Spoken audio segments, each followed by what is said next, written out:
welcome to Mind Overboard. In this episode, we're going to spend a little time examining a common argumentative theme that seems to be running through the immigration/border rhetoric. It also happens to hit my ears like nails on a chalkboard, and may potentially cause my head to explode. As a result, this is a partially therapeutic exercise for me. To accomplish this, we'll contrast two quotes by conservative commentator Tomi Lahren. She was selected as the subject for this topic because she's made two separate but complementary arguments regarding immigration policy that elucidate the underlying theme we want to address. So let's take a look at them in turn.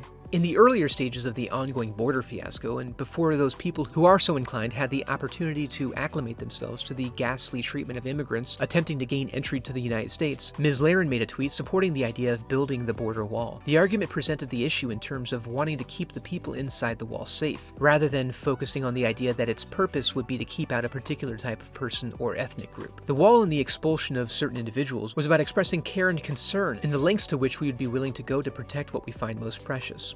This was analogized by implying that choosing whether or not to lock your front door is about protecting your family inside rather than keeping out potential or presumed threats.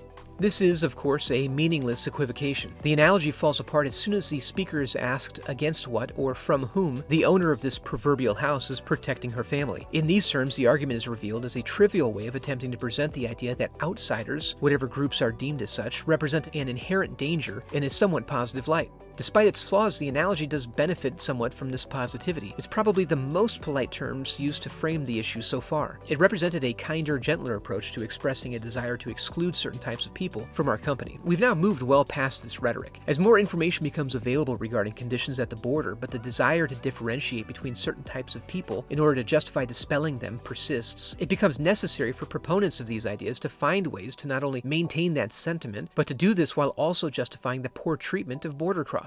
It seems to have been deemed inconsistent to both desire closed borders while also treating other human beings with a modicum of decency and respect. This balance is now accomplished by moving beyond the implication that some murderers, rapists, and other bad folks may be getting in, to pointing out that all border crossers share a general criminal nature by virtue of the fact that they illegally entered the country. And with that, we get our newest variation on the rhetorical theme, which states that these individuals are not only criminals by default, but that we can rest easy knowing we're only harming the worst of the worst and that they are obviously bad people and parents, since they put themselves and their families at risk by choice. This is intended to justify splitting parents from children and remaining unconcerned about the conditions at the detention facilities, because the culpable party is the one that accepted the presumed risk associated with crossing. It implies that what happens from that point is, apparently, of no concern. It seems as though the promulgation of this new viewpoint was spun off of comments made by former ICE chief Thomas Homan, who, during a congressional hearing about border policies, pointed out to Representative Alexandria Ocasio-Cortez that parents and children are actually separated on a regular basis in this country when we send people to prison. Of course, this quip doesn't address the obvious next question of whether or not we typically also send the associated children to prison in those situations, which would be analogous to what's happening at the border. The answer here is obviously no. The other issue, going back to the specific comment in question, is that it makes an unfounded judgment about the quality of the parent's character. We could just as easily make the assumption that if they were willing to take such a risk to gain entry to our country, the impetus for this decision may have been founded on a horrendous set of circumstances in their home country. Perhaps the situation at home was far worse than any risk faced on their journey.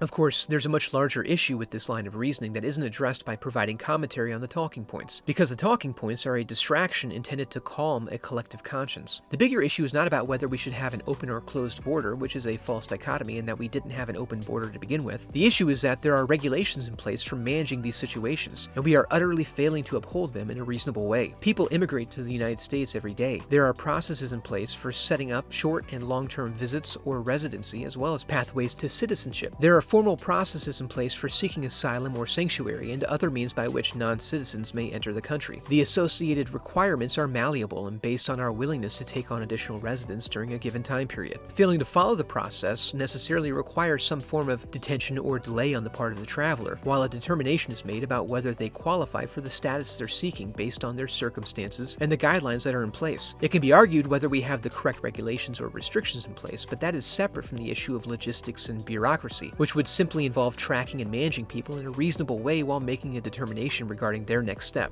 Given this, it's hard to find a justification for treating individuals seeking to enter our country with a lack of empathy and in a way that's inhumane. When we elect to do so, we're required to consider what this means about us. We present ourselves as the best place to live, and many of us received our citizenship as a happy accident of birth. It should be seen as natural for people living in war-torn or repressive countries to desire to live here. It should also be reasonable to expect an influx of additional applicants when living conditions in nearby countries become broadly unbearable for large swaths of people. There is no clear reason for us to act in such an ignoble manner. Are these immigrants not acting rationally and in a way that's consistent with normal expectations in consideration of the circumstances? Furthermore, even if we have no intention of letting anyone in, and their official status of criminal is justified under federal code, it should be noted that we also have expectations and regulations mandating the avoidance of cruel and unusual punishment. If our country was founded on the idea that humans are born with inalienable rights, it doesn't make sense to apply that standard solely to citizens. There are certain privileges to living here, for sure, but human-born rights should transcend this.